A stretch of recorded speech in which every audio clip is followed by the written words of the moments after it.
Bonjour et bienvenue pour cette première interview VIP. Aujourd'hui avec nous, Marc Simoncini, serial entrepreneur, fondateur de Sensi, de Mythic et du fonds Jaina Capital.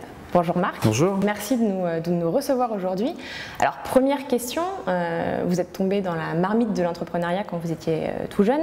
Est-ce que c'est quelque chose qui vient avec le temps? Est-ce que c'est inné? Est-ce qu'on est entrepreneur? Écoutez, moi je ne sais pas si on est entrepreneur, ce que je sais c'est que moi je n'avais pas le choix puisque je ne trouvais pas de travail. Donc je me suis dit un jour, puisque j'en trouve pas, je vais essayer de réfléchir à ce que j'ai comme solution. Et il se trouve que le hasard a fait que j'étais salarié dans une boîte pendant quelques mois. Je développais à l'époque, j'étais programmeur et puis j'étais assez copain avec le patron de cette boîte et je me suis dit il a un boulot sympa ce gars-là. C'est mieux que ce que je fais, donc j'ai dit après tout pourquoi je ne créerais pas une boîte. Je n'avais aucune idée de ce que c'était, ni comment ça marchait, ni ce qu'il fallait faire pour le faire. Mais dès que j'ai eu une occasion de le faire, à 22 ans, j'ai créé ma première société et depuis, forcément, je n'ai pas arrêté. Voilà. Donc est-ce que j'étais fait pour ça ou est-ce que… Alors bon, je me dis toujours que je devais quelque part être un peu fait pour ça, pour avoir subi autant d'emmerdements et d'échecs et d'être encore là, quoi, parce que ça a pris des années avant de marcher. Donc j'avais au moins cette qualité, c'était de ne pas lâcher tout de suite l'affaire. Voilà. D'accord. Et est-ce que c'est plus facile d'être entrepreneur aujourd'hui qu'il y a 20 ans? Est-ce qu'il y a plus de dispositifs qui permettent de lancer sa société? Alors oui, c'est beaucoup plus facile. En l'occurrence, moi, c'était pas 20, mais 30 ans. Vous voyez déjà, ça vous pose le bonhomme. Il y a une bonne raison, c'est qu'il y a 30 ans, entrepreneur, ça n'existait pas. On était un patron. Ça n'existait pas le mot entrepreneur. Le mot entrepreneur, il est arrivé dans les années 2000, on a commencé à parler de l'entrepreneur. Nous, on était des patrons. Il fallait qu'on mette 250 000 francs dans la banque, il fallait qu'on ait 7 actionnaires. C'était lourd, hein. Quand on se plantait, on passait devant un tribunal avec un procureur. C'est toujours le cas, même maintenant c'est un peu allégé vu le nombre de dépôts de bilan qu'il y a eu. Donc c'était quand même quelque chose de très très lourd. Mais il faut mettre ça dans le contexte de l'époque. À l'époque, un ordinateur, ça valait 1 million de francs. Donc il fallait beaucoup d'argent, des banques. Donc c'était très compliqué. Des papiers, rien n'était numérisé. Moi, je gérais ma boîte avec un ordinateur avec 1 méga. 1 méga, je mettais toute la comptabilité, les payes et mes clients. Bon, j'avais pas beaucoup de clients. Donc oui, c'était compliqué. Après, c'est devenu beaucoup plus simple. Après la bulle Internet, parce que ça a provoqué beaucoup d'échecs. Donc on s'est aperçu finalement, il n'y avait pas mort d'homme quand les boîtes se plantaient, ce n'était pas des faillis, c'était des gens qui s'étaient plantés mais qui avaient essayé. Donc il y a eu une espèce de retournement dans l'opinion publique.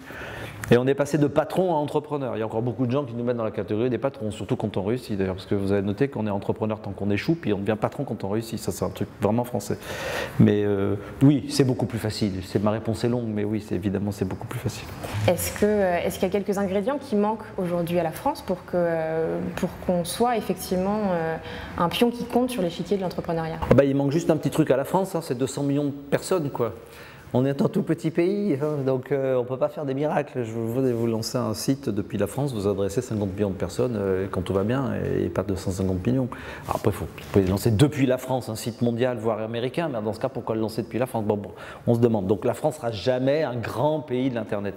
Par contre, si vous rapportez le nombre de startups au nombre d'habitants, alors là, oui, on est une grande nation Internet, on est une grande nation numérique, on a beaucoup d'innovation, donc la France est un pays formidable pour ça.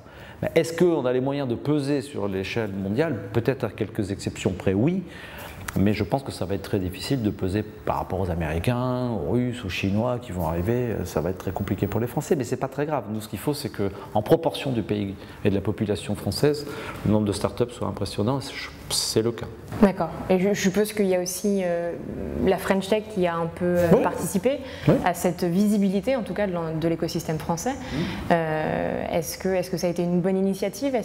Formidable, formidable. Mais toutes les initiatives qui sont prises, qui ont été prises depuis ces 3 ou 4 dernières années, que ce soit sur l'entrepreneuriat ou plus particulièrement sur les startups, ont été des choses extrêmement positives. Mais le point de rupture de tout ça, c'est les pigeons. Franchement, le déclenchement de tout ce bazar, c'est le jour où le gouvernement a dit maintenant, vous savez quoi, quand vous faites une start-up, c'est du salaire. Les gens ont dit mais ça fait les pigeons. Et depuis ce temps-là, depuis ce jour-là, moi je trouve que cette histoire des pigeons, même si c'est un épiphénomène, c'est tout petit à l'échelle d'un pays, c'est rien, mais ça a changé la mentalité française. Les gens se sont dit mais non, mais ces gamins qui lancent ces boîtes, il faut les laisser se développer. Il n'y a pas de cas où il faut les réguler, ou les enfermer, ou leur empêcher de vendre leur boîte, ou leur mettre des normes encore plus compliquées que ce qu'il y a aujourd'hui. Donc depuis ce jour-là, je trouve qu'il y a un esprit beaucoup plus entrepreneurial en France, à la fois chez les politiques et aussi chez les Français. D'accord. Et alors du coup, si vous aviez un conseil pour ces gamins qui lancent leur boîte, quel serait-il? Déjà, sauf s'ils ont l'idée du siècle qui fait qu'ils sont capables de lancer un truc dans le monde et que c'est plus facile de le faire des États-Unis, peut-être pas d'ailleurs. Moi, je leur conseille quand même de rester ici. C'est un pays formidable, la France. Il y a des incubateurs partout, il y a des fonds, il y a de l'argent, il y a des développeurs. On a des super. Alors, il n'y a pas assez de développeurs, il n'y a pas assez de fonds, il n'y a pas assez d'argent, mais nulle part il y en a assez. Donc, il n'y a pas de raison objective de quitter la France aujourd'hui pour créer son. Ils sont tous partis à Londres. Hein. Moi, mes copains, ils habitent tous à Londres. Il n'y a plus un mec en France. C'est un cauchemar pour moi. Je leur dis, mais revenez, c'est formidable de faire ça ici. Alors, bon, ils sont partis pour des raisons qui sont peut-être pas liées à l'entrepreneuriat, mais en tout cas pour les jeunes qui eux sont là pour entreprendre, j'ai un conseil à leur donner, c'est de rester en France. Maintenant, si j'avais un conseil à donner au gouvernement, ou en tout cas aux gens qui décident, c'est quand même que le moteur de tout ça, c'est l'investissement. C'est que les gens qui ont de l'argent le donnent à des gamins qui ont des idées. Il y a un âge où on n'a plus d'idées, on a plus d'argent que d'idées. Bon, les gamins qui ont des idées, ils ont besoin d'argent. Il faut investir dans ces startups. Et l'investissement en France, il est tabou. C'est pas un truc qui est bien accepté, il y a toujours des problèmes, c'est toujours très taxé. Donc on n'est pas un pays dans lequel on a libéralisé beaucoup l'investissement dans les jeunes entreprises. Même s'il y a des grands discours, même si c'est pas pire qu'ailleurs, on a quand même beaucoup de mal à imaginer que quelqu'un puisse se donner de l'argent à une start-up et puis si ça marche une fois sur 1000, pas payer trop d'impôts. Voilà, pour pouvoir réinvestir d'ailleurs plusieurs fois. Moi je raconte toujours ça, c'est pénible, mais je trouve que c'est important de le raconter. C'est que moi j'ai une centaine de start-up et je paye chaque année l'ISF sur la valeur de mes start-up. Bon, je trouve ça un peu ahurissant d'être obligé de payer l'ISF sur des start-up alors que je ne paye pas l'ISF sur des tableaux. Bon, voilà. Donc il y a quand même un problème de logiciel qui reste à résoudre. C'est un petit détail, mais si il y avait un énorme appel d'air financier encore plus puissant que ce qu'il y a aujourd'hui, on verrait encore plus de start-up avec des vrais moyens, avec des vrais fonds capables de vraiment investir et là peut-être capables d'attaquer les marchés mondiaux. Donc il faut libérer l'investissement à minima dans les start-up. D'accord. Et alors, dernière question, quel est l'après Jaina Capital? Eh bien, j'en sais rien, je n'en sais rien du tout. Il faut juste voir, hein, quand vous investissez dans Jaina, dans une entreprise, vous avez une chance, 7 chances sur 10 que la boîte meure, hein, d'ailleurs. Même pas celles qui vivent, vous les revendez dans 7, 8, 10 ans après. Moi, j'ai 52 ans, ça fait 30 ans que je fais ça, j'ai démarré à 22 ans.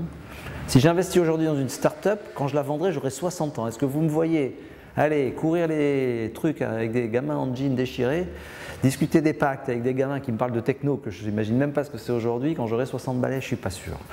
Donc je pense qu'il faut que je trouve autre chose, une autre manière d'être utile, mais je ne suis pas sûr que l'investissement ce soit vraiment le truc qu'il faille que je continue, il faut savoir s'arrêter quoi, à un moment, je pense. Voilà. Mais je ne sais pas décider. Le cinéma, c'est une manière de faire des choses un peu différentes, d'investir aussi, de perdre beaucoup d'argent, mais de créer des choses un peu différemment dans un autre secteur, avec un peu plus de fonds, voilà, je ne sais pas, c'est une piste. Et il y a d'autres passions comme ça que... Moi, ma vraie passion, c'est la littérature. Alors, vous voyez, franchement, je peux racheter une maison d'édition, voilà, ce serait formidable. Mais je ne suis pas très utile à grand monde. Donc, je ne sais pas, pour être sérieux, je ne sais pas ce que je vais faire. Voilà. Je vais déjà continuer Sensi, puisque j'en ai encore pour au moins 6 ans. Donc, ensuite, dans 6 ans, on verra. Bon, merci beaucoup, Marc Simontini. Merci. Et je vous dis à très bientôt pour la prochaine interview VIP.